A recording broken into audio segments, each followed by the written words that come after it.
Muy buenas tardes a todos, a todas. Les damos la bienvenida desde este espacio virtual del Instituto de Estudios Judiciales al comienzo de este ciclo sobre cuestiones actuales del derecho de la familia con enfoque de género, que se ha organizado desde el Instituto de Estudios Judiciales de esta Corte, dando conformidad a la Resolución 707 de 2019, que cuenta con la dirección de la doctora Marisa Herrera, que nos acompaña hoy, también la coordinación de la doctora Silvia Fernández, y bueno, un amplio número de expositores y expositoras que nos van a estar acompañando a lo largo de todos estos encuentros, siempre los días lunes, en este mismo horario, y bueno, con este mismo enlace de acceso. De esta manera los dejo con la doctora Marisa Herrera. Como les decía, ella está dirigiendo este ciclo de encuentros. Hola, ¿cómo están? Bueno, muchas gracias por la invitación y por la confianza de siempre el Instituto de Estudios Judiciales, la Suprema Corte de la Provincia de Buenos Aires, pero en especial agradezco a mi amiga Silvia Fernández, que bueno, con ella hicimos el coequiper para poder organizar este curso. Y más todavía, bueno, arrancar con Silvana, a quien le tengo, ella sabe, un afecto enorme, bueno, también muchos años de esto de empezar a repensarnos siempre con estas ideas en movimiento, de qué implica, en definitiva, el vínculo o las relaciones de familia justamente en una sociedad contemporánea y compleja. Bueno, como ustedes saben, este es un curso que organizamos con Silvia pensando en aquellas cuestiones más modernas o las que se dan hoy, ¿no? Digamos, una idea de que sea actualización. Y justamente cuando si hablamos de actualización no podemos dejar de pensar la perspectiva de género como una mirada obligada, ¿no? Un trabajo que venimos justamente sosteniendo y profundizando ya hace tiempo, y que justo con Silvana hablábamos recién de un libro que vamos a sacar en breve, que es un código civil y comercial comentado con perspectiva de género, ¿no? Justamente, bueno, cómo esa temática está tanto en la agenda pública, por suerte. Y lo que eso también significa y en qué nos interpela en algún punto a la perspectiva de género. Así que bueno, este curso es un curso muy bonaerense, y lo vamos a decir también. Nos gusta, digamos, que nos gusta mucho lo territorial. Está Silvana, está Silvia Fernández, está Karina Andreola, que ahora que es de La Plata, pero ahora está viviendo en Mar del Plata. Está Martina Salituru, que es de Tandil, y está Fede Nótrica, que está en Lomas, y está también mi amiga Lorena Sarquís, que es de Junín. Por lo cual, claramente, bien bonaerense. Como nos gusta a nosotros también hablar desde el territorio. Así que, bueno, les doy la bienvenida. Gracias por la confianza. Y bueno, nada, acá las dejo en manos de una gran amiga como Silvana. Sil, todo tuyo. Gracias. Bueno, gracias Marisa. Te agradezco muchísimo a vos y a Silvia, a ambas, por organizar esto y por tenerme en cuenta. Yo tengo un cariño muy grande por el Instituto de Estudios Judiciales y me encanta participar, bueno, me encanta la docencia, creo que es mi primera vocación y estoy contenta de estar acá. Creo que es el primer encuentro de este curso que han armado sobre estos temas actuales de familias con enfoque de género. Les quería decir, creo que en la siguiente imagen está, por ahí ya lo pasó el Instituto de Estudios Judiciales, que armé un Padlet para que ustedes, que me pareció que por ahí lo podían interactuar más rápido, más fácil. Esa es la dirección, donde cliquean y entran. Esto va a estar disponible hasta el miércoles por si hay algo que les interesa, y si no, el Instituto de Estudios Judiciales tiene todo el material, pero me pareció que por ahí es más fácil, y también para mí, porque bueno, a veces remito a sitios y otras veces son archivos, y el Power que vamos a utilizar hoy está dividido en las distintas etapas de la comunidad de bienes sobre las cuales vamos a hablar. Así que comenzamos. Bueno, comenzamos con la siguiente filmina.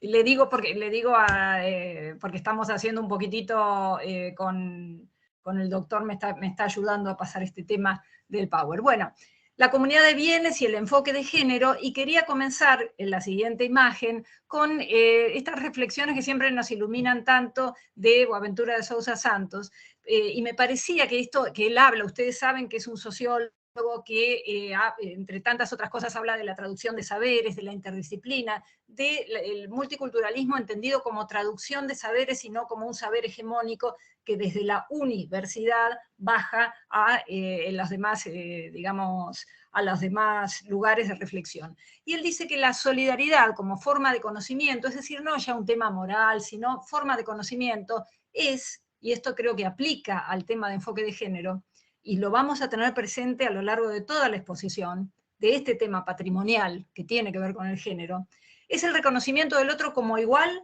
siempre que la diferencia le acarree inferioridad, pero como diferente cuando la igualdad lo ponga en riesgo. Fíjense que en muchos casos el tema patrimonial, cuando decimos, bueno, el régimen patrimonial se liquida por mitades, pareciera la igualdad de la mitad matemática, pareciera que, bueno, que esto significa que no va a haber necesidad de hablar más, que es lógico que a los dos cónyuges le corresponde lo mismo, pero ese lo mismo muchas veces está ocultando una verdadera desigualdad, ¿no?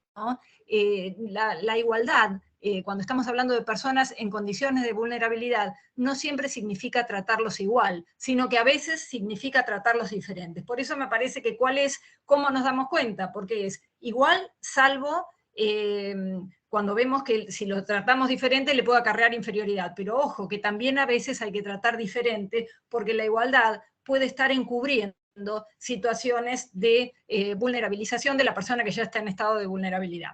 Vamos a la siguiente. Esto me lleva a recordar, porque tenemos que ponernos dentro de un enfoque que excede el derecho, porque por algo hablamos de perspectiva de género, es porque tenemos un enfoque multidisciplinar.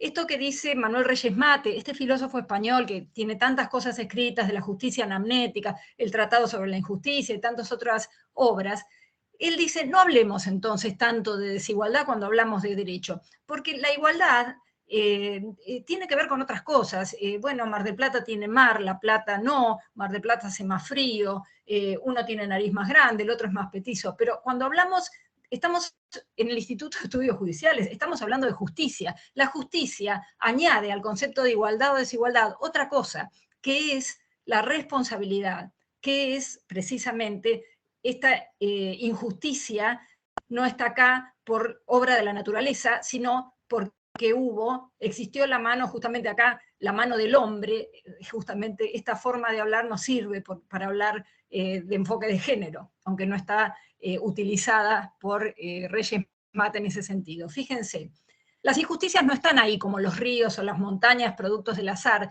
sino que fueron causadas por alguien, por una persona, por el hombre, dice él. La violencia de las injusticias a veces se presenta brutalmente, pero ojo, que otras veces se presenta disfrazada en piel de cordero, que es lo que él dice, es decir, como ley. Fíjense, la injusticia de piel de cordero es muchas veces esa ley en la que una persona que quiere, o un cónyuge que quiere cometer fraude, se funda para ocultar que en realidad está perjudicando al otro. Ojo con esa injusticia disfrazada en piel de cordero, que para el derecho de familia, patrimonial de familia, muchas veces puede ser un fraude, como vamos a ver ahora en las sentencias que vayamos analizando. No, pero este bien lo compré después del divorcio, por lo tanto es propio, sí, pero lo compraste después porque esperaste a que la sentencia determinara un efecto retroactivo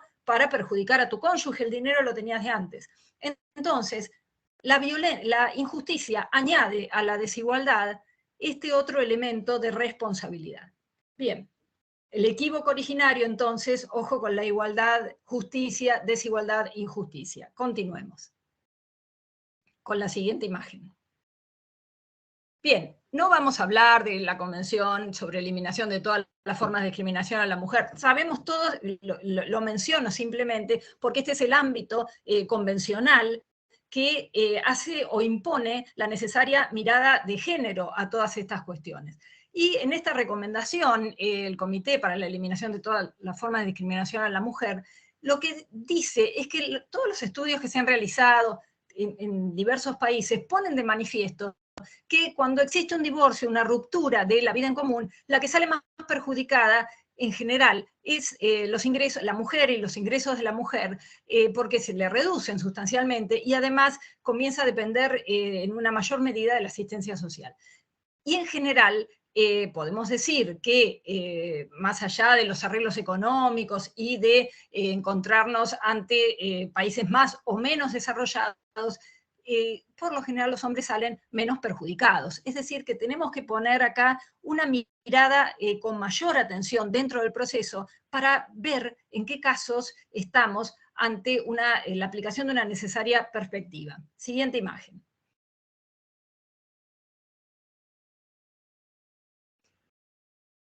También en esta otra investigación que hace a cómo sufren las parejas después del divorcio estas posibilidades de desequilibrios económicos, vemos que hay algo que se suele dar como cierto patrón, y es que las personas que han sufrido violencia física, psicológica o económica durante la unión, la convivencia, con mayor frecuencia la van a sufrir en la etapa de lo que podríamos decir indivisión postcomunitaria después de la extinción.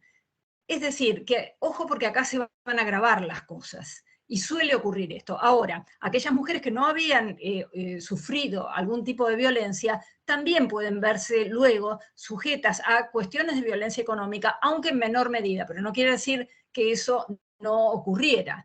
Es decir, que a veces estos antecedentes de violencia de género nos pueden servir como uno de los elementos para evaluar, digamos que integran el enfoque de género al momento del pedido de cautelares. Ojo que estas circunstancias ya ocurrían por ahí otro tipo de violencia que luego, ante la ausencia de contacto, se transforma no ya en una violencia física, pero sí en una violencia psicológica y violencia económica. Siguiente. Entonces, ¿el objetivo de este encuentro cuál es? Ya que con posterioridad a la extinción del régimen comunitario, las situaciones en razón del género pueden acentuarse, porque ya vimos que esto ocurre, y esto está comprobado que es así, abordar el estudio de esta etapa con esa necesaria perspectiva o enfoque de género. Continuamos con la siguiente. Esto es lo que vamos a intentar, teniendo en cuenta que vamos a hablar fundamentalmente de distintas etapas. Podríamos decir de etapas y de momentos. Rápidamente, si recordamos la extinción, tenemos causales de extinción que se produce en una fecha determinada, y después tenemos la partición, pero en el interregno, que a veces dura décadas, a veces dura 20 años, y no está extinguida el régimen de comunidad, pero no se ha llegado a la partición. Estamos en esta etapa de indivisión poscomunitaria, en la que vamos a tratar de liquidar, o a veces no vamos a tratar de liquidar nada, porque a alguno de los cónyuges le conviene perpetuar este poder instalado en esta indivisión. Ahora vamos a recordar, total, seguimos, si no hay acuerdo, cada uno administra los bienes propios y gananciales de su titularidad, y perpetúo mi poder económico. Y sigo, en los casos en los que existe realmente una violencia económica, sigo produciéndola. La imagen anterior era un poco, el voto de Agustín Ankovich en una sentencia que después vamos a analizar. No es necesario volver a la imagen, pero sí me parece interesante lo que él dice. Cuando existen estas cuestiones, no podemos resolver los jueces como si fueran cuestiones entre dos socios o entre dos sociedades anónimas. Acá es necesario introducir esta perspectiva de género, porque hay una persona que está en situación de vulnerabilidad. Ahora, no porque es mujer existe la situación, sino porque se van a dar una serie de indicadores que a lo largo de esta hora y media vamos a analizar, a ver cuáles serían los indicadores para juzgar con esta perspectiva de género, cómo estamos ante una situación de vulnerabilidad, cuáles son las pruebas, que a veces son actitudes procesales, a veces son pruebas que tenemos, un expediente de violencia anterior, también lo que podría ser situaciones abusivas en cuanto al proceso, no venir a las audiencias, una interacción violenta aún dentro de la audiencia, que hace decir a los jueces, si esto ocurre acá, me imagino lo que ocurrirá fuera del ámbito judicial. Y además, otras veces, muchas otras pruebas. Vamos a ver en cada caso cómo los jueces han resuelto con esta perspectiva. Bien, acá es un poco lo que decíamos, de la extinción a la partición, tenemos todas estas etapas, esta etapa de indivisión poscomunitaria en la que vamos a ir avanzando hacia la liquidación. La siguiente imagen, por favor. Tenemos entonces, ven, extinción y partición, que está como en oscuro. Bueno, estos son momentos. el instante de la partición. La extinción se produce en una fecha, en la fecha que diga la sentencia. Por supuesto, sí se extinguió el régimen comunitario por muerte en la fecha de la muerte, pero hoy vamos a hablar de esta necesidad de perspectiva de género en todos los casos donde los cónyuges no han muerto. La comunidad se extinguió por otras causales. Eso se produce en una fecha. Y luego se producirá la partición. Cada uno tendrá los derechos que correspondan sobre el 50% de la masa líquida partible, ya deducidas las deudas. Pero, entre tanto, tenemos la etapa de indivisión. Y esta etapa es una etapa de gran riesgo para las personas en situación de vulnerabilidad. Y a esto hay que sumarle, aunque no puedo poner a disposición de ustedes porque no los encontré publicados, casos de violencia intragénero, creo que también tenemos que pensarlo. Estamos hablando de enfoque de géneros en plural, y a veces en las parejas homoafectivas también puede existir violencia intragénero, y muchas veces más silenciadas, porque se trata de parejas homoafectivas en las que a veces el temor al rechazo, incluso el temor al rechazo de las propias instituciones, hace que queden en silencio. Entonces también tenemos que sumar estas posibilidades de violencia intragénero. Siguiente imagen. Yo creo que a partir de la imagen siguiente, bueno, el caso de la violencia intragénero y los estudios de las parejas homosexuales y los tipos de violencia que se producen también en estas familias. Continuemos. Vamos a comenzar entonces por la extinción, a ver qué perspectiva de género tenemos que tener en relación a la extinción, y tenemos las causales.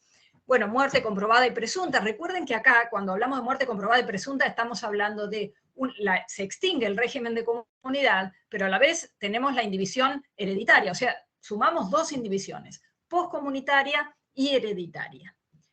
Pero nosotros vamos a hablar más bien de los casos de divorcio. Anulación de matrimonio putativo, recuerdan el matrimonio en el que se anula el matrimonio y al menos uno de los cónyuges es de buena fe. Bueno, sabemos que en estos casos se puede optar por la extinción de la comunidad como si el matrimonio hubiera sido válido.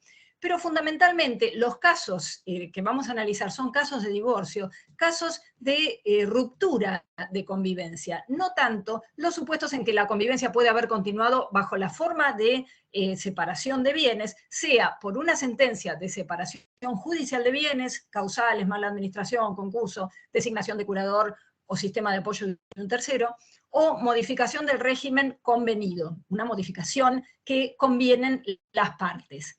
En los casos de separación judicial de bienes y modificación de régimen puede existir continuidad de convivencia, pero los supuestos más complejos, y lo vemos porque en los casos, la casuística jurisprudencial, son los casos de divorcio. Siguiente. Bueno, momento de la extinción. Sabemos que en todos estos casos, fundamentalmente vamos a hablar del divorcio.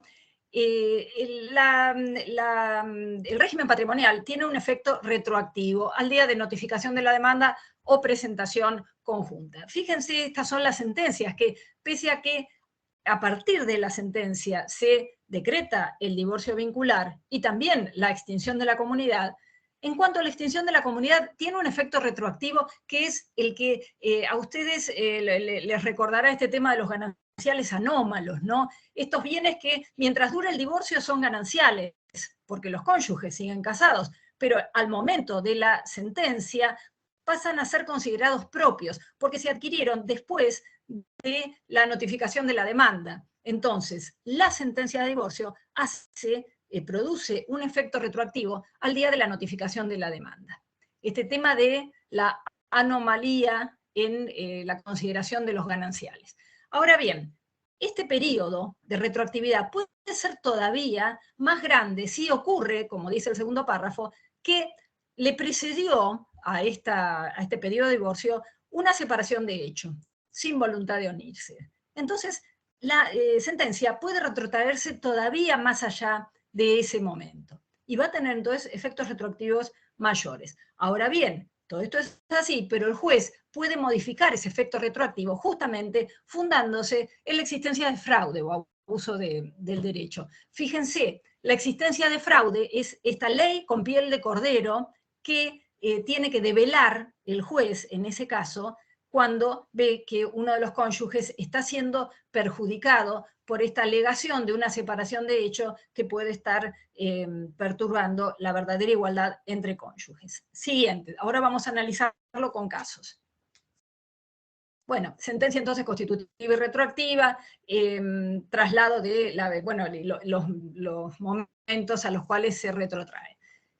Tenemos el fallo A, en el Padlet ese que les mandé, esta primera parte que alude a la extinción, ustedes identifican, abajo del PowerPoint tienen A, B, C los fallos, y seguramente si a alguno les interesa lo bajarán, no es ahora el momento para que lean el fallo, porque no van a poder hacer dos cosas a la vez, pero sepan que lo tienen ahí para cuando termina esto poder verlo tranquilos, ¿no? Porque a veces uno habla un poco ligero para poder presentar toda la temática. Ahora, ¿puede una sentencia de divorcio omitir la fecha de extinción del régimen o necesariamente tiene que determinarlo?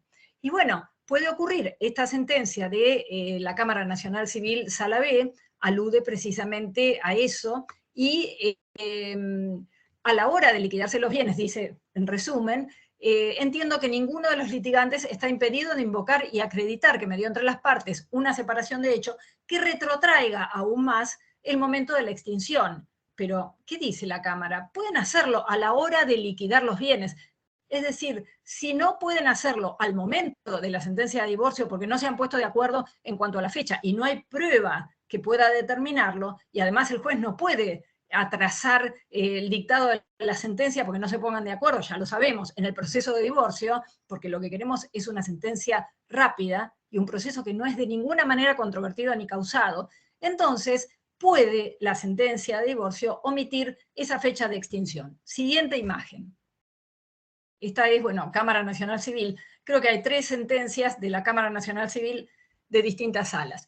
Bueno, la Cámara hace una distinción, qué pasaba en el Código Civil, qué pasa ahora, pero en principio razona entonces de esa manera, si preexistió separación de hecho, puede probarse y por lo tanto puede postergarse esa determinación. Siguiente. Estamos construyendo todo esto, que ustedes seguro ya lo saben, pero es recordarlo para poder después analizar los eventuales fraudes que estas situaciones pueden provocar, ¿no? Cuando alguno quiere utilizarlo de esa manera. Otra sentencia, creo que esta, sí, Sala F, hablando de la extensión de la retroactividad, vuelve a ilustrar sobre la extensión de la retroactividad y dice que es cierto que el juez puede modificar la extensión del efecto retroactivo fundado en la existencia de fraude o abuso de derecho, pero en esta situación particular parece que no se había acreditado la existencia de fraude. Por más que se denunciara, es necesario acreditarlo, o que al menos haya elementos de los cuales pueda surgir que efectivamente este efecto retroactivo puede estar produciendo fraude. Resumidamente, uno puede tener la sentencia, la fecha de extinción de la comunidad al momento de la notificación o presentación conjunta, también se puede retrotraer a la separación de hecho, pero todo ese tiempo, ese lapso, puede reducirse si se alega y prueba fraude. Siguiente. Creo que ya en el siguiente fallo, Sala J, habla también de una falta de acuerdo en relación al momento de extinción, que no es el trámite de divorcio el lugar adecuado para que discutamos cuál es la etapa a la cual se retrotrae, y bueno, y cita a la doctora Guano, que hasta hace poco fue también juez de familia, que dice, bueno, no es el proceso de divorcio el ámbito propicio, háganlo eventualmente al momento de liquidarse el régimen de comunidad, que después vamos a ver qué tipo procesal le vamos a poner al régimen de comunidad, ¿no? Y a cada una de sus incidencias. Muy bien, continuemos. Hasta acá tenemos, digamos, los efectos retroactivos. Ahora, ¿por qué decimos, vamos con la siguiente filmina, ¿por qué decimos que puede existir fraude, ¿no? Este tercer párrafo. El juez puede modificar la extensión del efecto retroactivo fundándose en la existencia de fraude. Siguiente. porque en un caso que creo que es el que vamos a analizar en el fallo que ustedes tienen identificado con D, lo que había ocurrido es que al día siguiente, fíjense, al día siguiente de producida la separación, uno de los cónyuges, el marido, adquiere un bien y paga en parte el valor de ese bien, aduciendo que se trata de un bien propio. Y la mujer entiende que es parte de una maniobra fraudulenta y que de todas formas este señor no logra probar cómo al día siguiente de la separación ya había reunido el dinero y que el dinero era propio. ¿Cómo hizo para tener? Es cierto que todo lo que adquiero después de la extinción vuelve a considerarse bienes propios, pero es raro que a las pocas horas yo ya haya adquirido, producto, no sé, de mi trabajo durante la mañana, el dinero para comprar un inmueble a la tarde, ¿no? Esta era la situación. La situación en sí de adquirir un bien al día siguiente ya nos está diciendo que es probable que haya existido un fraude, es decir, una ley que protege el carácter propio de los bienes desde el momento de la extinción, pero que en realidad está trastocando la realidad. Esto era dinero que tenía ahorrado desde antes y por lo tanto lo adquirió con dinero ganancial. Este fraude, que también que también alude el 473 del Código, cuando habla de gestión de bienes, habla de la inoponibilidad al otro cónyuge, y tiene relación con esto, de los actos otorgados por uno dentro de los límites de las facultades, etc. Y se relaciona también brevemente con el fraude a la ley del artículo 12. Pero el 480 introduce la figura de fraude en relación exclusivamente en relación a la retroactividad de la fecha de extinción de comunidad en cuanto a calificación de bienes. Continuemos.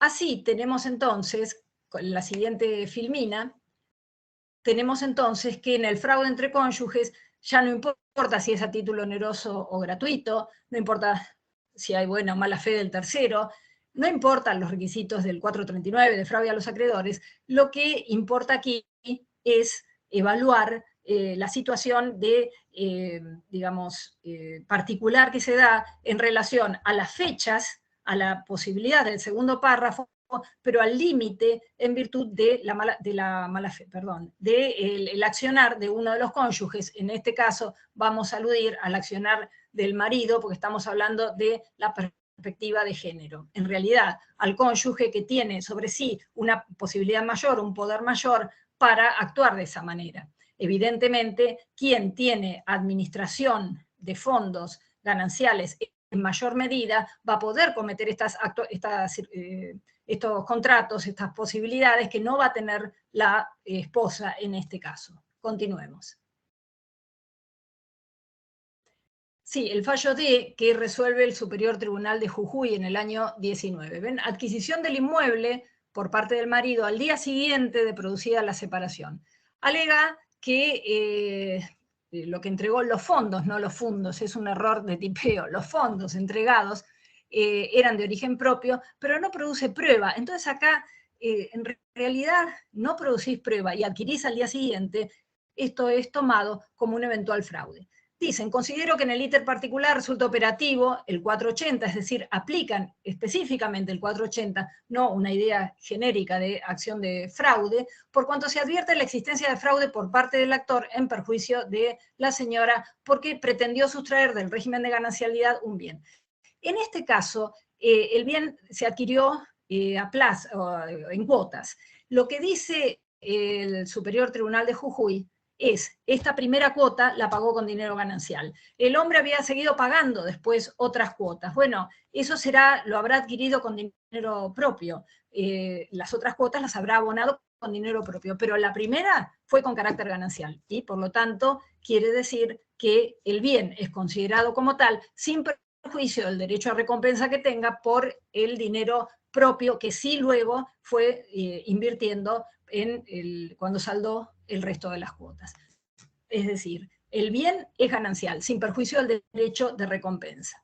Sigue diciendo el Superior Tribunal de Jujuy, hallo razón a la demandada en el sentido que se ha configurado violencia económica. Fíjense estas cuestiones de hablar en términos de actor y demandado cuando hablamos de liquidación de comunidad, ¿no? No hay en realidad un actor y un demandado, porque acá no es que el que primero inicia el proceso es el actor cuando estamos hablando de que están liquidando el régimen de comunidad. Por eso es que se acepta que el teóricamente demandado pida cautelares, si no el demandado no podría porque no estaría cautelando ningún objeto. Sin embargo, aquí esto sí es posible. Por lo tanto, el nombre de actor o demandado a veces no resulta acorde a la verdadera esencia del proceso liquidatorio. Pero bueno, sabemos que se refieren a la mujer, tiene sentido en este caso por la violencia económica, porque este fraude es el ejercicio de una verdadera violencia económica sobre ella,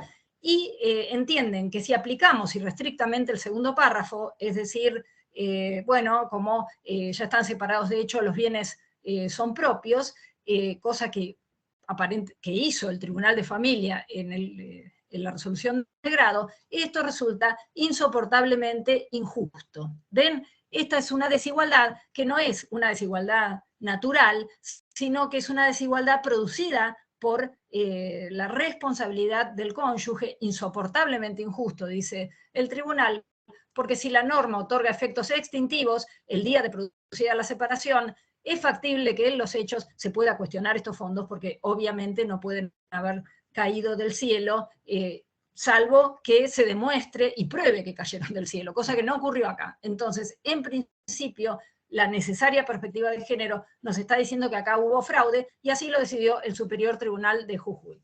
La siguiente.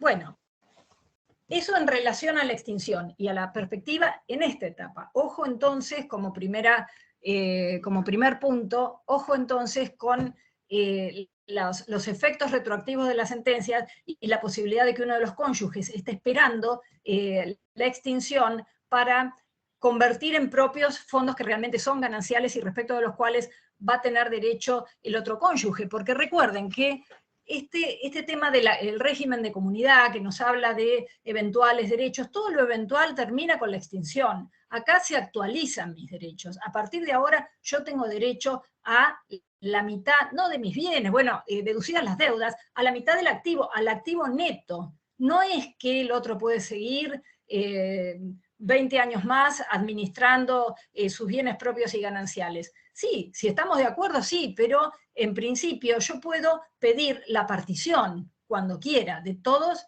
por supuesto, de los bienes gananciales, menos las deudas del activo neto. Bien, entonces, entre la extinción y la partición, vamos ahora a esta etapa de indivisión. Esta etapa de indivisión, vamos a recordar que, en primer lugar, por suerte tenemos normas específicas que nos dicen cómo administrar, cómo responder frente a terceros. No teníamos antes respuestas más que jurisprudenciales, pero respuestas del código. Ahora el código es muy claro, nos va llevando de la mano, ¿no? Un capítulo para extinción, otro para indivisión, otro para liquidación. Entonces, ¿cómo administramos durante la indivisión? Y el código dice, como se pongan de acuerdo ustedes, acá ya se extinguió, así que en primer lugar, como ustedes quieran, como los cónyuges quieran.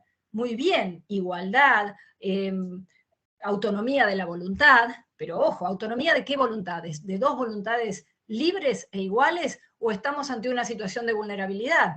Porque también un cónyuge que obliga al otro cónyuge a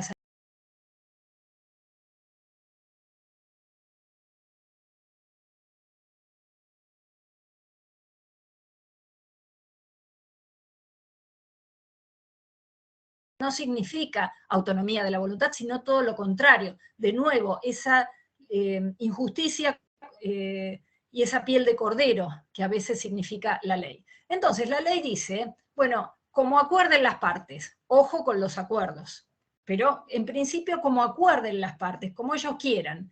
Y si no hay acuerdo, entonces continúan administrando como lo hacían antes. Recordemos que cada cónyuge, que hay un principio de administración separada y responsabilidad separada. Es decir, cada cónyuge administra sus bienes propios y gananciales de su titularidad, no importa si es propio o ganancial. Si vos sos el titular, lo administrás.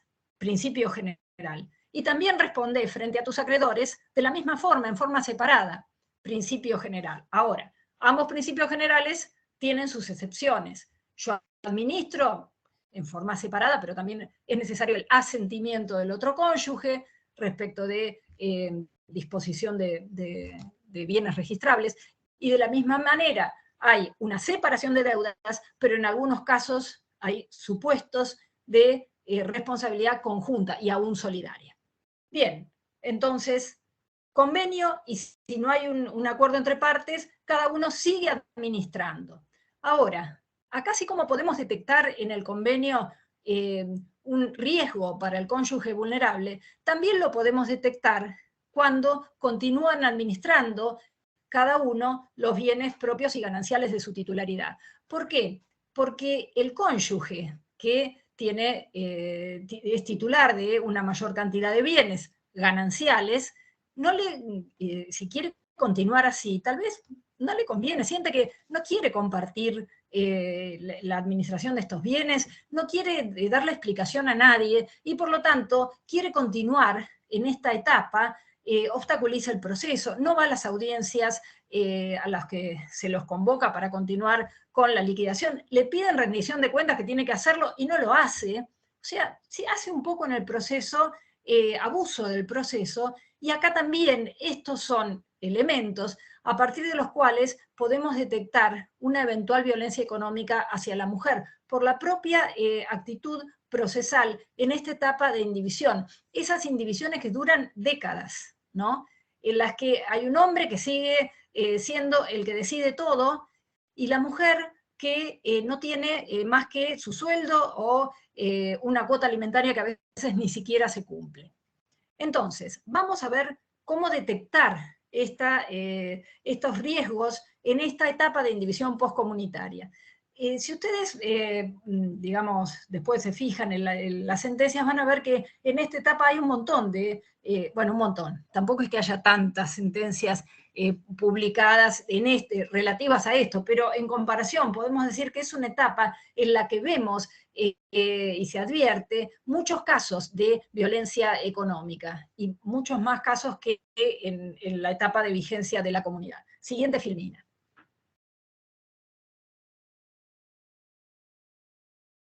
Bien, tenemos entonces el primer fallo, la primera sentencia.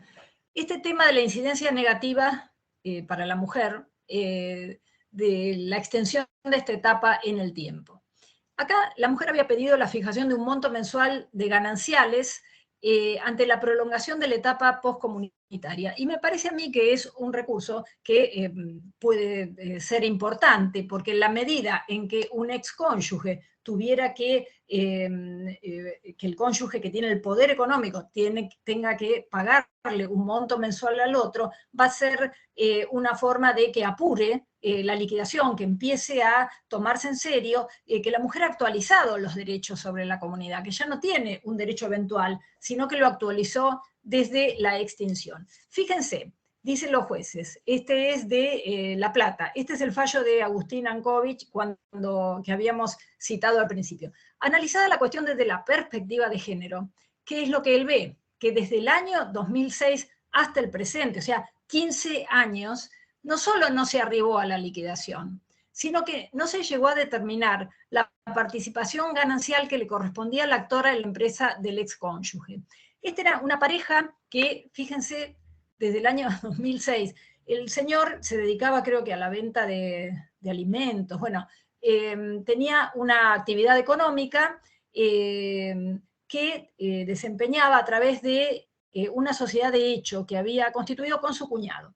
2 años después del divorcio, esta sociedad de hecho extingue esta sociedad de hecho según sus manifestaciones, el cuñado, por supuesto, deja de trabajar con él, y él crea otra sociedad de hecho con otro nombre, con creo que un sobrino.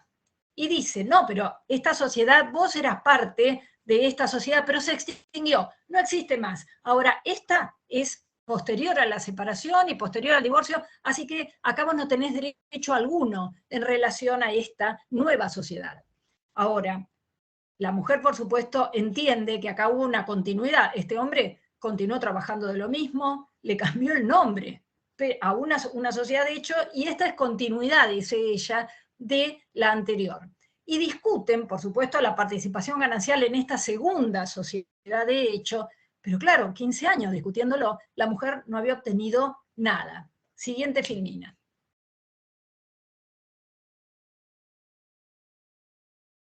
Bueno, extinción de la comunidad. Matrimonio, fíjense, del 91 al 2006, que es el efecto retroactivo de la sentencia. El señor, bueno, la primera se llamaba 10 y después cambió por el nombre de Lomaes. La esposa reclama una fijación de 100.000 a cuenta de rendición de cuentas acumuladas. Fíjense, la Cámara no le va a dar lo mismo, pero le va a dar algo mejor. Y más si pensamos en la inflación del 100%, van a ver que la solución de la Cámara es superadora de lo que pide.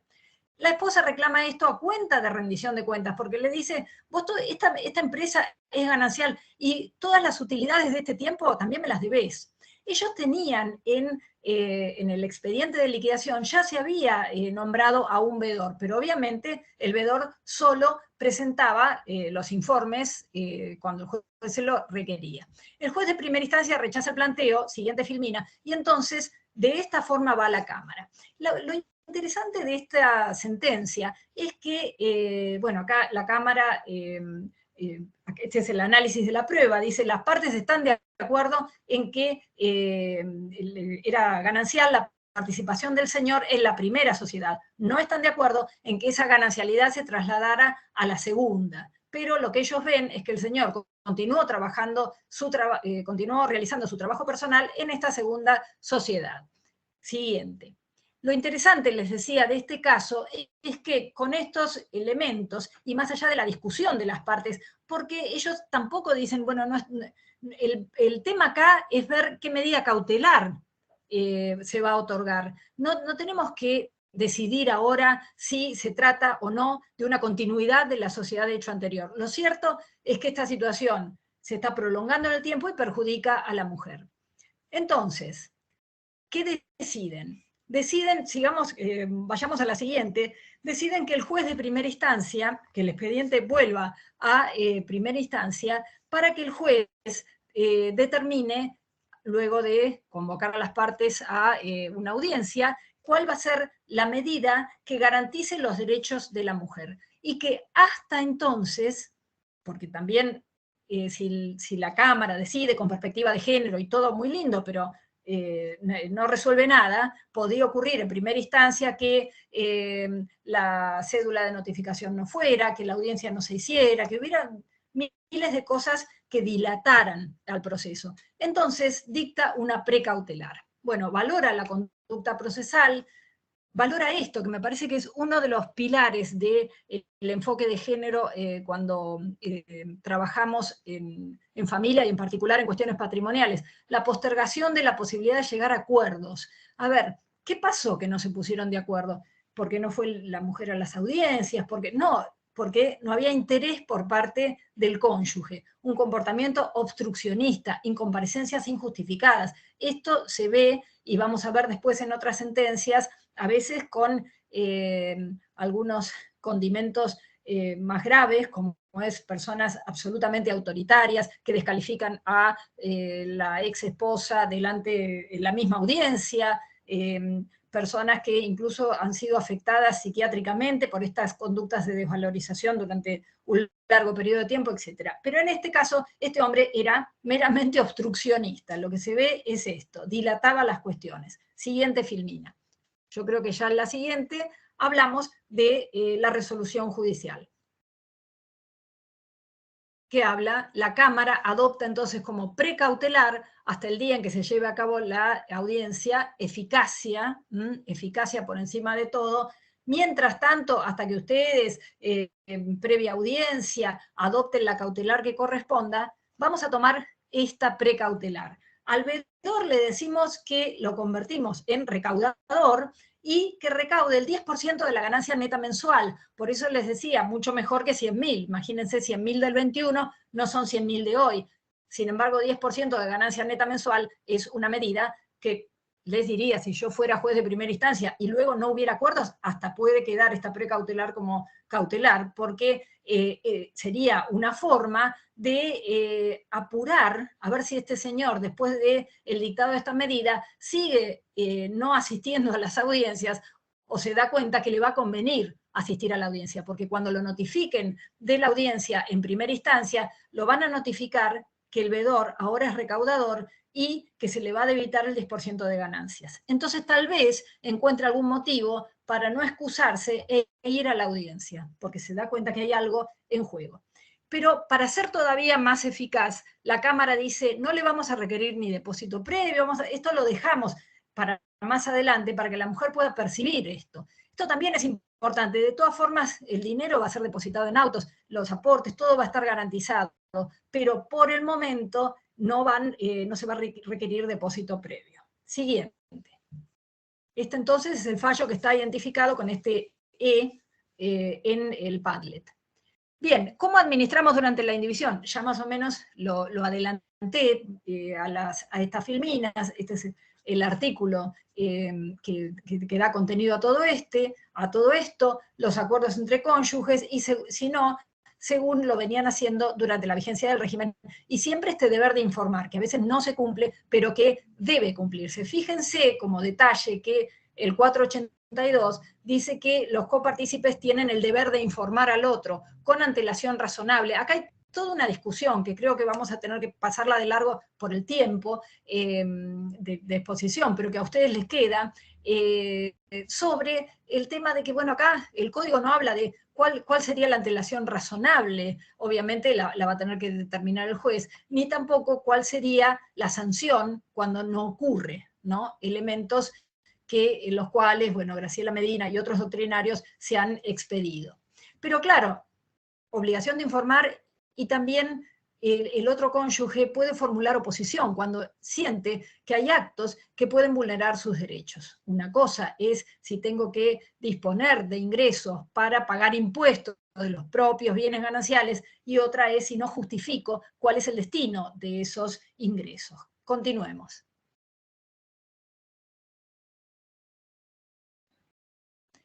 Bien, aquí entonces, bueno, esto lo pasamos de largo porque no llego, sino a ver todo. Es cómo se gestiona, qué podemos acordar, hasta dónde podemos acordar. Igual lo decimos brevemente, vamos a la siguiente filmina, pero lo decimos brevemente. Esta libertad de acordar nunca puede ir más allá del régimen primario. Ustedes recuerdan que más allá de si yo opto por el régimen de separación de bienes o régimen primario, hay un núcleo duro de disposiciones que hacen al orden público familiar, deber de contribución, responsabilidad frente a terceros, hogar conyugal, asentimiento, que constituye el núcleo duro de normas y que no podemos cambiar, salvo que estemos hablando que el matrimonio ya está extinguido y por lo tanto no pasamos a un régimen, digamos, al régimen de separación de bienes, sino que no existe régimen patrimonial porque ya se extinguió el matrimonio. Por lo tanto, los acuerdos van a ser aplicables fundamentalmente cuando estemos hablando de divorcio. Acuerdo cuando haya igualdad real entre cónyuges, lo que ya decíamos, y tener cuidado con los acuerdos y las situaciones de vulnerabilidad, porque podría haber entonces un desequilibrio oculto de las partes. Siguiente. Bueno, pasemos porque esto es para que ustedes lo tienen, cómo se gestiona, todas estas cuestiones que ya las hemos hablado, continuemos, sobre gestión separada y administración separada.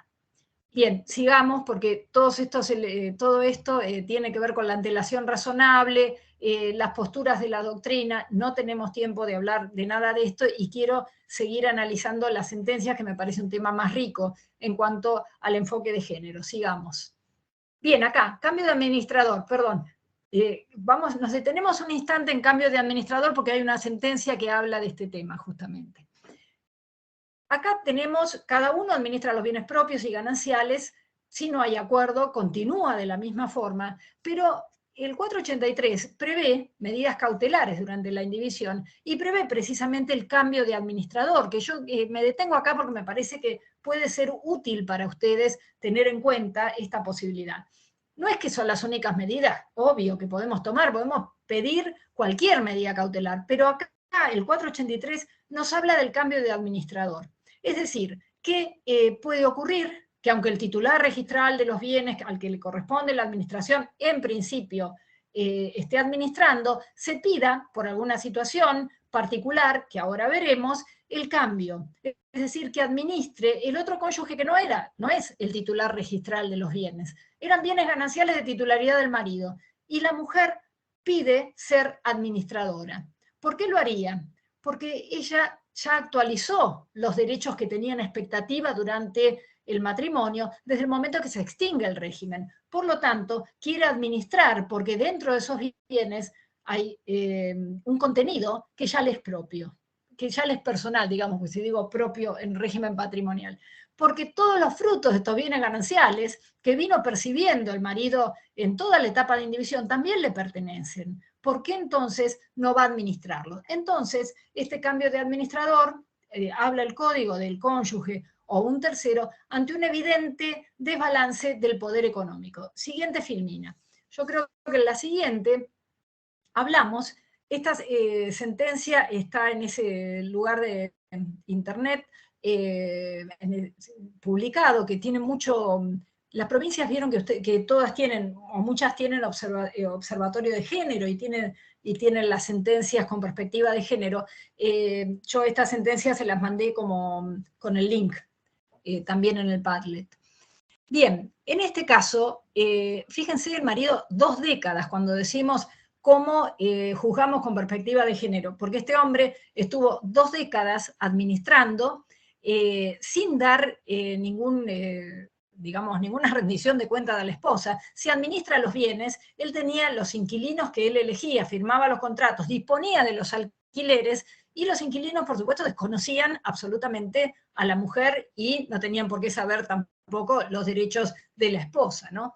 Entonces, porque obstaculiza el proceso, porque no da cuenta de su administración y porque todo esto ocurre en 20 años, los jueces deciden que la única administradora de los bienes, con base en el 483, va a ser la mujer, y se la faculta también para que en uso de esos bienes de forma exclusiva realice, continúe con todos los temas locativos de los bienes que componían el acervo ganancial, hasta la partición definitiva. Fíjense que este cambio de administrador, cómo cambia la situación de poder, porque esta mujer que nunca había administrado nada, de golpe, al desbalancearse el poder a su favor, seguramente hará que este hombre repiense que tiene que liquidar y partir la comunidad, porque ya no va a poder seguir percibiendo todos los alquileres, porque la mujer va a ser la que perciba y rinda cuentas al juzgado, como por supuesto se le ordena que rinda cuentas al juzgado. Y hace algo más el juzgado, que lo veremos en la próxima filmina, es decirle a los inquilinos claramente, miren, a partir de ahora le tienen que pagar a ella. Si le siguen pagando a él, van a tener que pagar 2 veces, porque va a estar mal ese pago.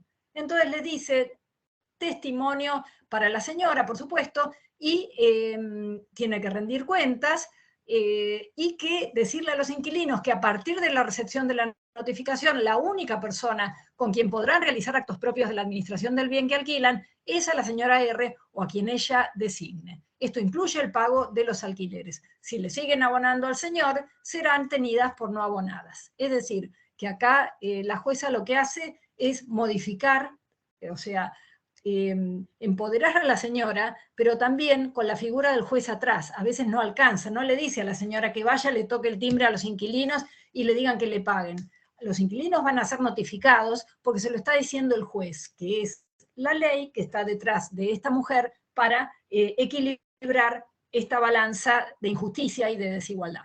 Bien, siguiente. Bien, otra sentencia, en este caso de Rosario. Bueno, esta es una de las sentencias más paradigmáticas, a mi juicio, de la perspectiva de género en el análisis de estas etapas de indivisión postcomunitaria. Es un caso en el que creo que este señor se dedicaba, digamos, a la actividad agropecuaria, tenía acopio de granos, y la señora creo que era auxiliar en un colegio, o sea, tenía esos trabajos secundarios con un ingreso sensiblemente menor al de él. Siempre había sido así la estructura de poder dentro de este matrimonio y se había agudizado con la separación. Entonces, ¿qué ve el juez cuando decide aplicar la perspectiva de género? Que no es una perspectiva ciega de decir, ay, como es mujer, tiene razón, no tiene nada que ver con eso. Ocurre que si hacemos una lectura social o sociológica de lo que ha ocurrido en las últimas décadas y en los últimos 2000 años o más de la historia de la humanidad, generalmente el que está sojuzgado es la mujer, pero no solamente es porque sea la mujer. Esta es una mujer que tenía un trabajo remunerativamente mucho peor pago que el del marido, una mujer que había sido víctima de violencia, una mujer que no solo había sido víctima de violencia, sino que tampoco percibía los alimentos regulados, y un hombre que tenía todas las características de un violento. De hecho, había promovidas cuestiones por violencia familiar. Ella, es cierto, solicitó una compensación económica, pero estaba en trámite y todavía no había percibido nada. Toda esta situación la pone en, por supuesto, baja autoestima, ataques de pánico, medicación, lo cual favorece a, digamos, retroalimentar esta idea estereotipada de la mujer histérica frente al hombre, no sé, está loca, se volvió loca, se puso triste porque yo me fui, ¿no? Esta idea de roles, la mujer es la loca, el hombre es el fuerte, etc. Toda esta situación, sí, efectivamente la mujer era tal la violencia de este hombre y la violencia psicológica que ejercía después de la separación, que estaba con ataques de pánico, con pérdida de autoestima, etc. Continuemos, vamos a ver la siguiente. De los dichos del Señor se desprende, porque además a veces el tema de juntar o proponer y analizar la prueba, a veces es tal la actitud de omnipotencia de una de las partes que la prueba la dan casi servida en bandeja en el sentido de que este hombre tenía, en las audiencias se desprendía y en las propias cosas que presentaba, una visión estereotipada de la mujer. Para él los roles eran el productor, ella el rol de la casa, pero además descalificaba a la mujer hasta en el rol de la casa, ¿no? Juzga las tareas del hogar, obligación de la mujer, y encima las critica. Situaciones incluso de violencia en reuniones familiares. Había una prueba bastante numerosa de situaciones de violencia y del carácter de víctima de la esposa. También ocultamiento de bienes de este serial acopiado. Entonces, todo esto hace que la jueza, creo que es la jueza Vittori, de uno de los tribunales de familia de Rosario, hace lugar, como medida de tutela anticipada, a un adelanto de gananciales que la partición pudiera corresponderle. Como ven, este tema de adelanto de gananciales que la participación pueda corresponderle son todas medidas que a la vez que satisfacen el derecho de la mujer, lo hacen con una eficacia, un plus de eficacia, que es instar al hombre a llegar a la partición, que sepa que no va a poder seguir haciendo lo que quiera, obstruyendo el proceso, sino que tiene que liquidar, ojalá en forma definitiva, la totalidad de los bienes, pero si no, comienza en este caso ya con un adelanto de los gananciales que le correspondan a la mujer. Fíjense, el tema de ocultamiento de bienes también es intento de defraudar los derechos a la ganancialidad de la cónyuge. Sigamos. Bueno, otra sentencia, en este caso la sentencia G de Bahía Blanca, acá es un tema, podríamos decir, tal vez no tan menor al lado de lo que acabamos de ver, porque la mujer lo único que está diciendo en este caso es que este señor tiene un mayor empoderamiento que ella porque socialmente es considerado de otra forma y tiene amigos era una ciudad pequeña del departamento judicial de Bahía Blanca, y como tiene amigos en la oficina de mandamientos, ella tiene miedo que llegue a conocimiento del hombre que ella ha solicitado y ha obtenido un inventario de bienes. En realidad, el juez de primera instancia lo rechaza, pero la Cámara revoca y dice, bueno, la esposa en realidad no acreditó que si se entera, en primer lugar, porque puede tener un amigo y el oficial del juzgado de su pueblo ser una persona seria y responsable en su trabajo y no decirle nada al marido. Pero en realidad no hay ningún perjuicio si el inventario lo realizamos desde la ciudad cabecera departamental, porque al señor le va a dar lo mismo que venga un oficial u otro a hacer el inventario, si no va a intentar defraudar los derechos de la esposa. Entonces, con este fundamento, la ausencia de perjuicios para el marido, y aun cuando no esté acreditado que haya un riesgo de que se entere de la orden del juez, se resuelve que el inventario se realice para equilibrar eventualmente,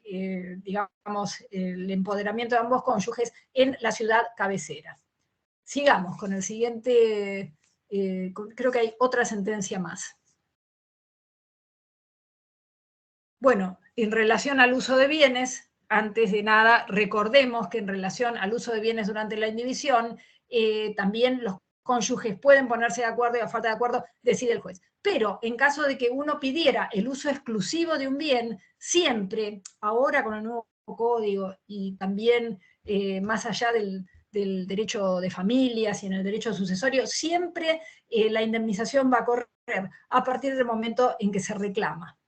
Puede reclamarse al inicio de la acción de divorcio, pero, o durante en cualquier etapa del proceso de la indivisión y del proceso de liquidación, pero el uso anterior al reclamo se va a presumir consentido. La indemnización es siempre a partir del reclamo. Siguiente.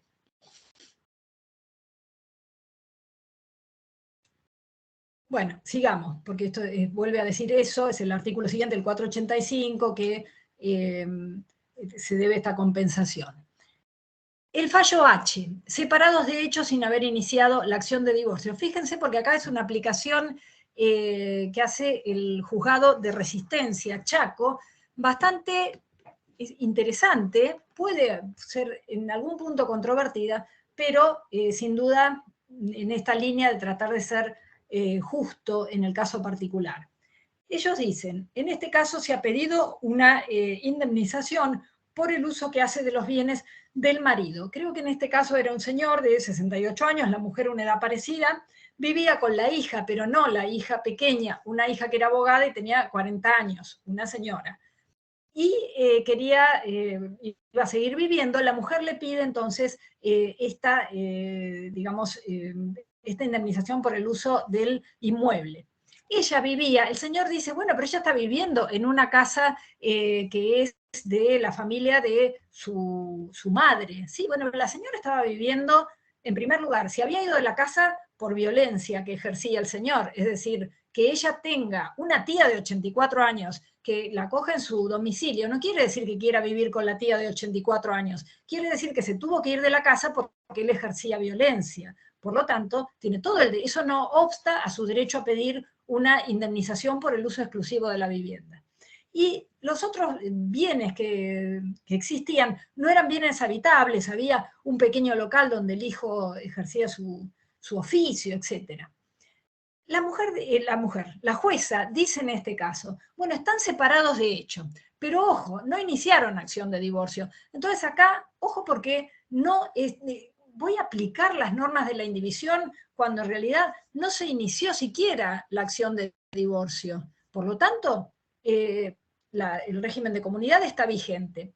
Ella dice, está bien, está vigente el régimen de comunidad, pero cuando inicien el divorcio, el efecto va a ser retroactivo al momento de la separación de hecho. Por lo tanto, puedo aplicar las normas de indivisión porque necesariamente el efecto retroactivo de la sentencia nos va a situar en el momento de un régimen de comunidad extinguido y no liquidado. Esto es cierto, porque si ustedes siguen el razonamiento, es cierto, cuando pide el divorcio no va a haber forma de que esta etapa no sea indivisión poscomunitaria, porque recordemos, y por eso hicimos tanto hincapié al inicio, el efecto retroactivo de la sentencia va a ir más allá de la notificación de la acción de divorcio al momento de la separación de hecho. Por lo tanto, dice la jueza, yo aplico estas normas. Ahora, podría ser criticable en un punto, que es que en realidad si alguno de los cónyuges muere antes de iniciar la acción de divorcio o después de iniciada, pero antes de la sentencia, entonces la extinción de la comunidad se va a producir con la muerte. Porque recordemos que si hay un divorcio en trámite y una persona muere, bueno, el matrimonio se extinguió y con él el régimen de comunidad por la muerte. No puedo decir, no, esperen que me falta dictar la sentencia. Ya no la dicto a la sentencia, porque la sentencia es entre dos personas vivas. No puedo dictar una sentencia cuando uno de los cónyuges falleció. Y si no puedo, quiere decir que el régimen de comunidad ya no va a tener este efecto retroactivo a la separación de hecho, se va a extinguir en el momento de la muerte.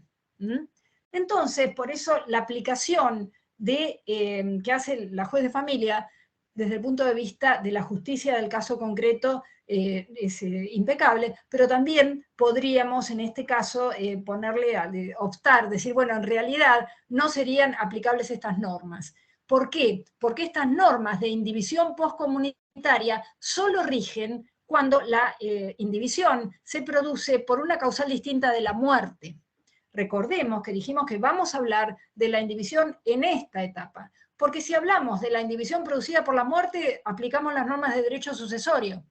Estas normas de indivisión postcomunitaria son aplicables cuando la extinción de la comunidad operó por una causa distinta de la muerte.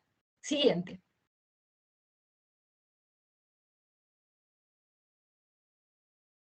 Bueno, esto es lo que les decía, sigamos, porque así hacemos más rápido lo que les estaba comentando, los elementos que valora el juez, que ya se los comenté. Vamos a la siguiente filmina o imagen.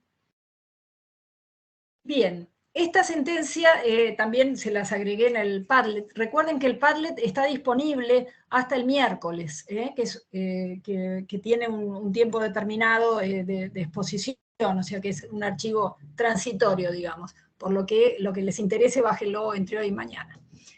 La división en especie del bien. Fíjense, sabemos que las particiones siempre tienden a hacerse en especie, es lo que nadie puede pedir que se remate un bien si existe la posibilidad de dividirlo y que cada uno disfrute. A veces son bienes de dimensiones que posibilitan su subdivisión. Ahora, también con perspectiva de género, en este caso, la señora solicitaba la indivisión del inmueble hasta la mayoría de edad del hijo, y el señor decía, pero esto es perfectamente divisible, porque es enorme, podemos dividirlo, no va a haber ningún inconveniente. Todo esto sería cierto si habláramos entre dos personas que no tienen ningún conflicto, o entre dos sociedades, como decía Ankovich en su fallo, o entre dos hombres. Pero ocurre acá que esta mujer no está en condiciones de vivir al lado de este hombre maltratador. Entonces, dicen los jueces, la división en especie está bien, es factible, digamos, en abstracto, pero la mujer no está en condiciones físicas ni psíquicas de afrontar una negociación con el marido por su postura vulnerable. Y en la siguiente imagen vamos a ver cuáles son los elementos que tuvo en cuenta el juez en este caso. Fíjense, no pudo posicionarse en condiciones de igualdad, no pudo exponer su posición, tuvo que hablar el letrado patrocinante por ella, no pudo contener las lágrimas, no pudo nada de esto. Si no pudo nada de esto en virtud de su situación de víctima, y eso que acá se podía sentir seguro, estaba el juez, estaba su abogado, igual no podía enfrentarlo, considera el juez que no puede imaginarse que enfrente una remodelación y división, con lo que significa eso, que es continuamente una necesidad de acordar con su ex marido. Por lo tanto, en este caso se rechaza esa división en especie que proponía el marido. Siguiente. fíjense qué importantes que son, y ahora ya vamos a la última etapa, pero sí es importante reflexionar con esto, el tema de lo que ocurre en el expediente, ¿no? Todo lo que se advierte muchas veces a través de la inmediación, a través del conocimiento de las partes, a través de todos estos signos que no solo es lo que decimos, sino la forma como lo decimos, o a veces el silencio, ¿no? Cómo se interpreta ese silencio, esa imposibilidad de presentarse en un mano a mano con el excónyuge, como sería lo deseable. Bueno, vamos a esta última etapa de la exposición, que se refiere ya a la liquidación. En las próximas imágenes vamos a ver, continuemos, porque esto, el tema del actor o demandado ya lo hemos dicho, esto es la liquidación, cuando hablamos de liquidación. Acá a la izquierda de la imagen vemos lo que sí o sí tiene que contener una liquidación. Calificar bienes, tasar los bienes, después calificar las deudas, restar las deudas, sumar en cada caso las recompensas, y ahí tenemos, estos serían los elementos básicos de cualquier liquidación. Entonces, bienes propios, sacamos deudas personales. Por suerte el nuevo código tiene, cuando habla en el capítulo de liquidación, habla de deudas personales. ¿Se acuerdan que en el viejo código teníamos bienes propios y gananciales y cargas de la comunidad? Pero no, faltaba esta cuarta pata de la mesa, que son las deudas personales. Estas deudas, estas cargas comunes se deducen del activo bruto, de los bienes gananciales. Pero así como hay bienes gananciales y bienes propios, hay cargas comunes y deudas personales. Entonces tengo que determinar cuál es una deuda común, una deuda que yo contraje durante la vigencia del régimen, pero también hay deudas personales. Si choqué a alguien con el auto, por lo tanto, el origen es un ilícito, esa es una deuda personal, no tengo que restarla del activo bruto. Entonces, necesariamente, todo proceso de liquidación tienen los cónyuges, en todo proceso de liquidación, calificar bienes, tasarlos, saber cuál es su valor, y lo mismo calificar las deudas. Y entonces, bienes gananciales menos cargas comunes. Pero también puede ser que haya que equilibrar las masas propias o gananciales a través de las recompensas, porque pagué una deuda personal con dinero ganancial, o al revés, porque compré un bien,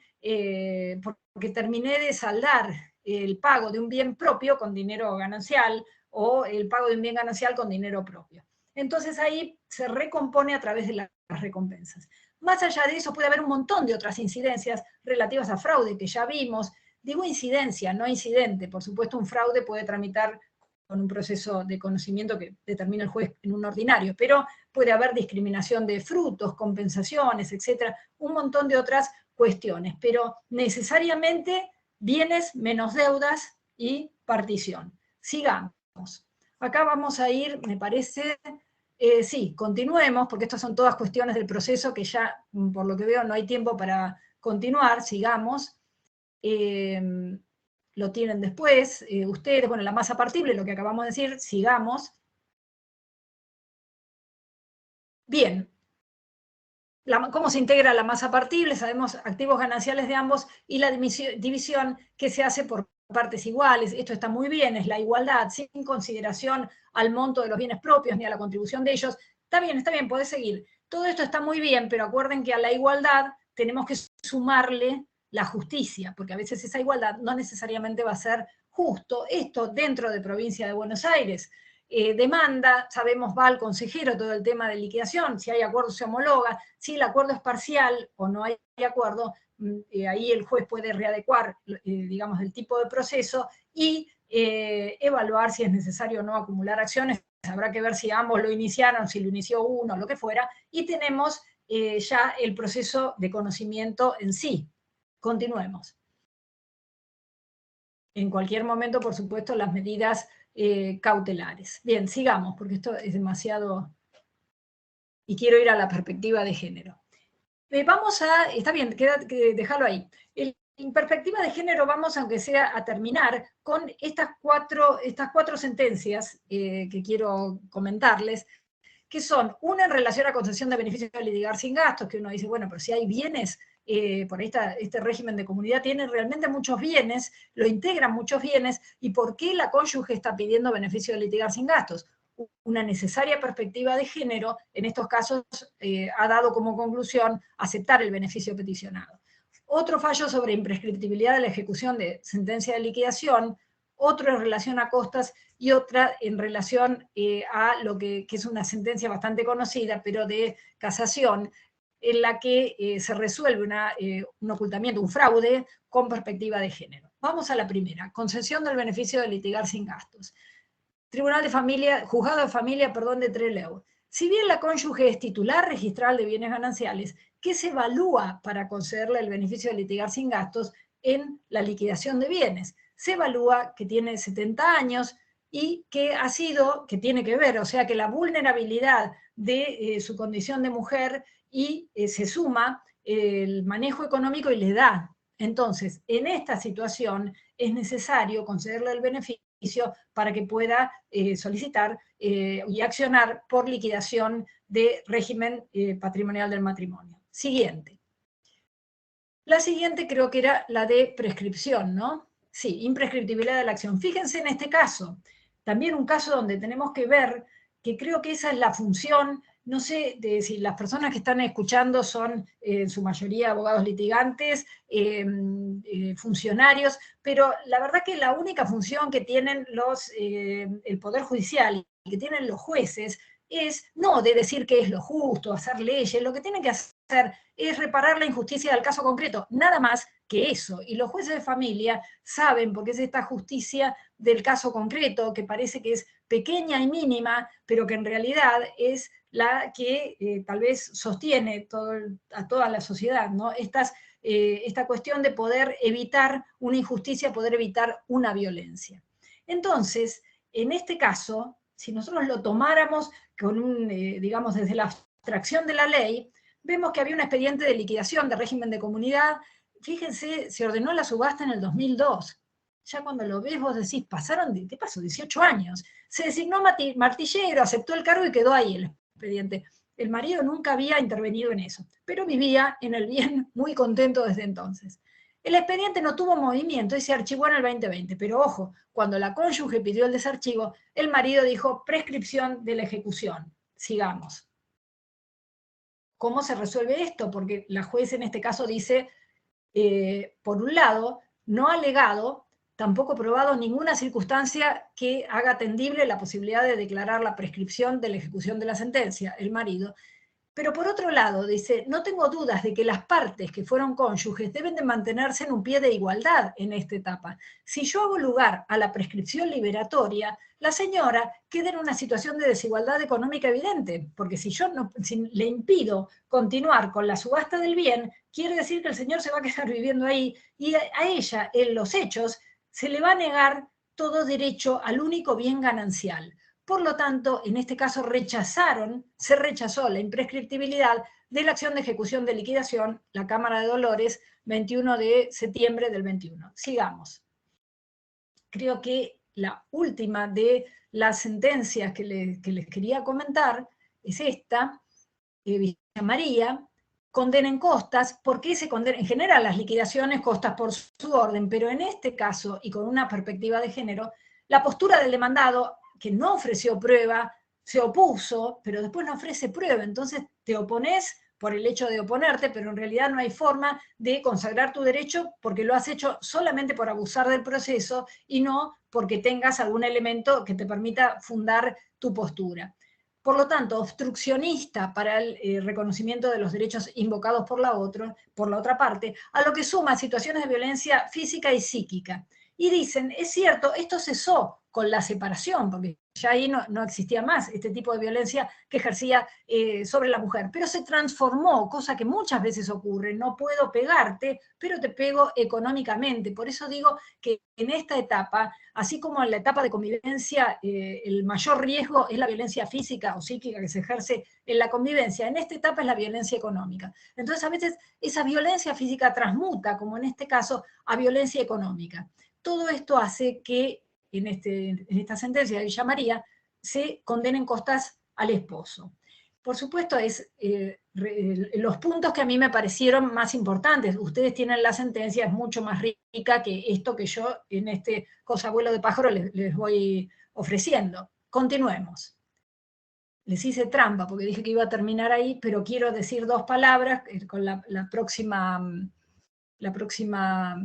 no, esta sí es el tema de estafa y falsificación. Esta es una cosa también típica de los estereotipos de mujer y hombre. Este señor vendió un automotor ganancial con un 08, falsificó la firma de la mujer y le dijo, mira, no viene, porque como está medio loca desde que yo la dejé y está triste y deprimida como toda mujer, entonces lo que hacemos es que yo ya está firmado, pero es la firma de ella. Bueno, el hombre estafó, evidentemente, a la esposa para quedarse con dinero ganancial. Esta estafa es realmente es una cuestión que la vemos lamentablemente con cierta frecuencia en hombres despreciables e inescrupulosos que suelen hacer esta cosa de esta ventajita de quedarse con el bien falsificando o diciendo que son solteros, falsificando instrumentos públicos. Acá Casación, siguiente filmina, alude, no solo considera que el tema de la firma, sino, bueno, no importa, o tal vez estaba la anterior, quedémonos en recompensas, aluden precisamente a la necesaria perspectiva de género y la utilización de estereotipos femeninos y masculinos en estos ardides. También la tienen ahí, es muy interesante el fallo. Y finalmente, ahora sí, para terminar con el tema de recompensas, que está un poco, bueno, ¿qué significa una recompensa? Cuando uno se beneficia en detrimento de otro, pero quería, para terminar, con este último párrafo, que es, si la participación de carácter propio de uno de los cónyuges en una sociedad adquiere un mayor valor a causa de capitalización de utilidades durante la comunidad, quería terminar con este derecho de recompensa, porque en las sociedades se suele dar en algunos casos, y fundamentalmente en las sociedades de participación mayoritaria del marido, porque estamos hablando de perspectiva de género, que en vez de liquidar las utilidades, o sea, dividendos, o distribuir dividendos en acciones, que sería más claro, a veces se capitalizan utilidades, pero en realidad el fundamento no es que la sociedad las requiera, sino que es para no repartir con el otro cónyuge. Entonces, me parece importante este último párrafo, vamos a la siguiente imagen del 491, que lo consagre expresamente, porque de esto ya se había hablado bastante. Continuemos, porque esto es más genérico de recompensas. Esto es muy interesante, que habla de Molina de Juan, pero tampoco, continuemos. Bueno, este es el significado de recompensas, ¿no? Cuando un bien propio pagas una carga o con bienes gananciales una deuda personal. Sigamos. Quería ir a esta sentencia. No, esta sentencia la pueden ver ustedes, es las recompensas de dinero invertido en la compra de un ganancial.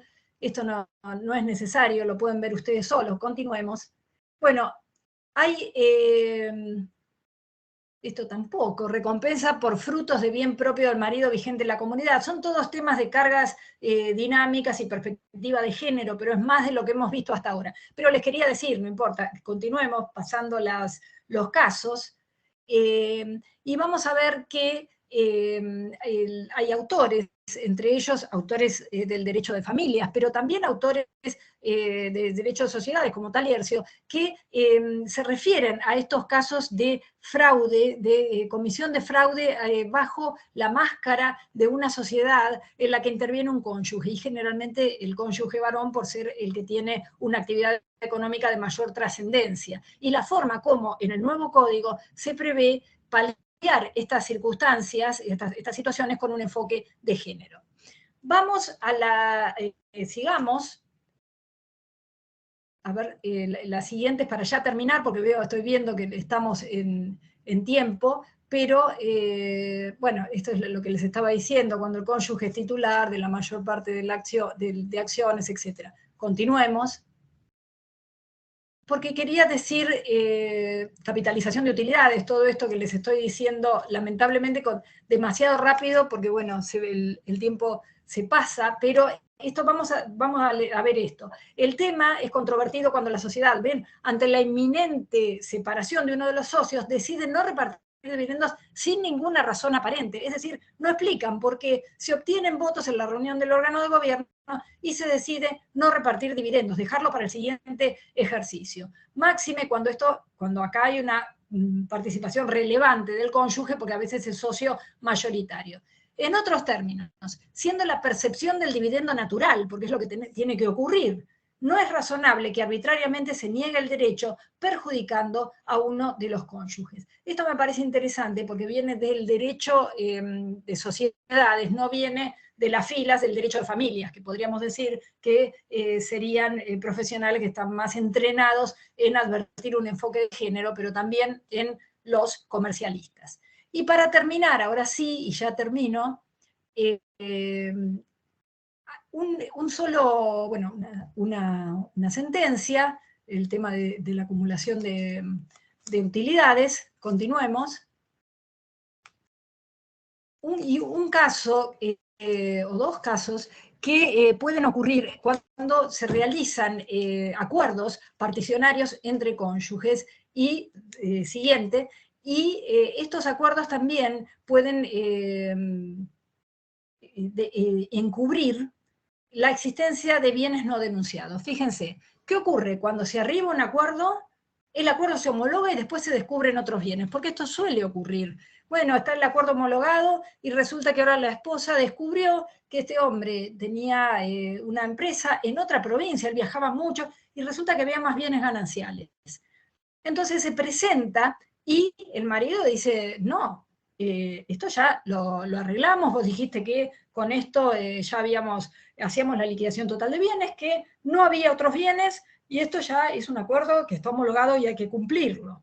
Sin embargo, en esta sentencia que figura en segundo plano, en el segundo término, se dispuso, en realidad no es una sentencia, era simplemente un despacho, no llegó a sentencia, que se dispuso que la homologación de un convenio no descarta la posibilidad de que después se lo cuestione por vicios de la voluntad, como en este caso, o por vicios, por supuesto, del consentimiento o por lesión. Porque en este caso el marido decía, no se puede cuestionar el acuerdo, porque ella estaba, digamos, no hubo ninguna cuestión que ella ignorara, y por lo tanto no puede ahora pretender incluir bienes que no habían sido incluidos en el acuerdo que habíamos dicho que era definitivo ya hace, en este caso creo que había sido 8 años antes. Sin embargo, lo que no podría la mujer es pretender a la vez ejecutar un acuerdo que está denunciando e incluir otros bienes, pero nada le impide, si ella desconocía la existencia de otros bienes, acudir al juzgado, pedir la nulidad de ese acuerdo y lograr una nueva partición. En la otra sentencia, que es una sentencia de Corrientes, del Tribunal Superior de Corrientes, se declara la nulidad del acuerdo porque había sido suscripto padeciendo violencia de género la mujer, y por lo tanto no podemos hablar directamente en ese caso de consentimiento. En el segundo caso, evidentemente, era una situación de violencia económica que la mujer en ese momento desconocía. Bien, creo que con esto eran las últimas sentencias. No sé si continúa el PowerPoint o termina aquí. Doctor, no sé si está ahí. Termina acá. Ahí tenemos de nuevo el Padlet, pero bueno, eso ya también lo tienen en el chat. Perfecto, así que, sí. Eso es para que sepan que todo lo que hablamos está ahí, y la dirección por si la quieren copiar de ahí. Bueno, muy bien. Ahora, si alguien tiene algo para aportar, una pregunta para hacer, es el momento de hacerlo. Pueden hacerlo por escrito en el chat, también pueden hacerlo a viva voz, apretando primero el botoncito de levantar la mano, así lo hacemos de manera ordenada. Mientras tanto, recordarles que, bueno, la semana próxima nos vamos a encontrar nuevamente para continuar con estos encuentros. Nos va a acompañar el doctor Federico Nótricas y va a hablar sobre género y divorcio. Así que bueno, ahora, Silvana, todavía no te despedimos y esperemos que haya ¿Algún aporte del Sí, auditorio que creo nos que está Federico va a acompañando? continuar con el tema, digamos, con otros efectos patrimoniales derivados, ¿no?, del divorcio, por eso el tema de particiones y todo eso creo que lo abordaba él. También comentarles que, bueno, cuando finalicemos con esta serie de encuentros de los días lunes, va a haber una instancia de evaluación que se va a hacer a través del campus virtual del instituto, para que, bueno, puedan dar por concluida esta actividad y también obtener la certificación correspondiente. No estarían apareciendo preguntas. No sé si, Silvana, esto debe obedecer a la claridad con la que expusiste. O a la Acá total veo que oscuridad alguien... también puede ser. No es así. Acá Marcela Faure quiere hacer una pregunta. Sí, Marcela, por supuesto. habilita tu micrófono y te escuchamos. No, bueno, es Hola, por ¿me algo escuchas? particular. ¿Se te escucha, sí? Hola. Te escuchamos. No, particularmente es una pregunta no respecto de la disertante, que fue muy clara, pero yo particularmente soy trabajadora social, perito social de justicia, y me inscribieron en este curso porque me dijeron que estaba dentro del marco de la capacitación en problemática, en temas de género, pero a mí me cuesta mucho entender cuestiones técnicas del derecho, que particularmente tampoco ni siquiera abordo porque estoy en el fuero penal juvenil. Entonces yo pregunto si este sería un curso, y si hay otras colegas también inscritas acá, que en algún punto del desarrollo de estas 5 jornadas yo pueda participar en condiciones de igualdad también, ¿no? Más allá de que la disertación fue perfecta, y si bien yo no soy profesional de la materia de derecho, bueno, se entiende perfectamente y fue muy didáctica, muy clara. Bien, bien. Esta actividad se enmarca ¿Mm? en las actividades que se hacen desde el instituto, como decía, en el marco de cumplimentar lo que indica la ley Micaela.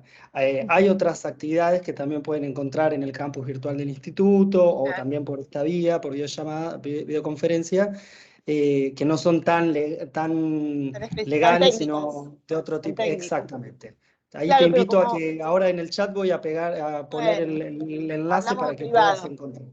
Muchas Exacto. gracias, muy amable. Igual te quiero decir, Marcela, que el aporte que hacen los trabajadores sociales y psicólogos a poder ser, digamos, tener más prueba en relación a estas cuestiones de violencia económica es enorme. Claro que este contenido a vos no te sirve, pero a los jueces les sirven muchísimo los informes en este tipo de situaciones para poder tener un enfoque correcto. Coincido que, por supuesto, que como trabajadora social todas estas cuestiones exceden y no tienen que ver, pero sí al revés, digamos, sí es No, importante. disculpe, en la práctica diaria yo entiendo que sí, y por ahí Sí. en los tribunales de familia, en los juzgados de familia y demás, en otras dependencias. Y yo pensaba entre mí, se me iban ocurriendo un montón de cuestiones, pero justo en el fuero penal juvenil, que es mi idea de capacitarme en esta área, es como Claro. que me quedo muy afuera del curso. Y como me lo mandaron como un link para que yo me incorpore, dije, bueno, me incorporo, pero pienso que por ahí no sería el lugar más apropiado, porque los demás cursos estaban cubiertos.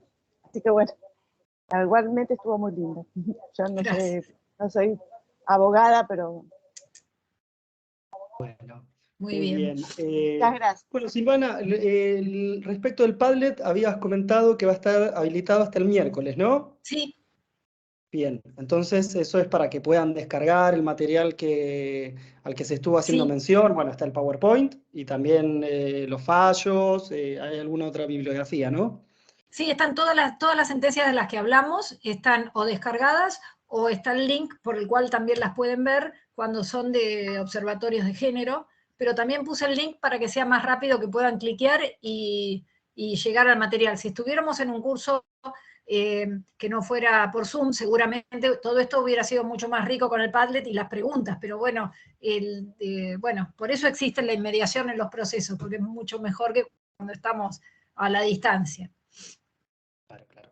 Bueno, así que tengan en cuenta eso, que va a estar activado ese enlace hasta el día miércoles para poder obtener el material.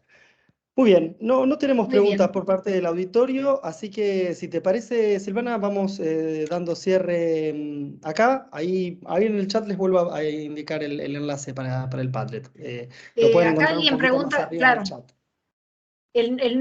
la dirección del Padlet estaba en el mismo PowerPoint, en la primera y en la última, para que si querían ir viéndolo ahora. Perfecto. Bien, ahí está en el chat, Ahí lo está. publiqué un par de veces. Silvana, muchísimas gracias por haber estado Bueno. con nosotros, dando inicio a esta actividad. Te agradecemos un montón por estar acá con tu exposición muy clara y los esperamos a todos y a todas para continuar con este curso la próxima semana. Muy Tenemos bien. una mano levantada antes de María Elena. María Elena, Sí. si querés habilitar tu micrófono.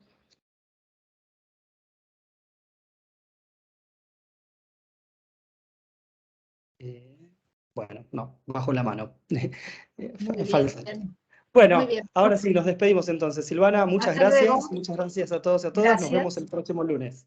Hasta luego.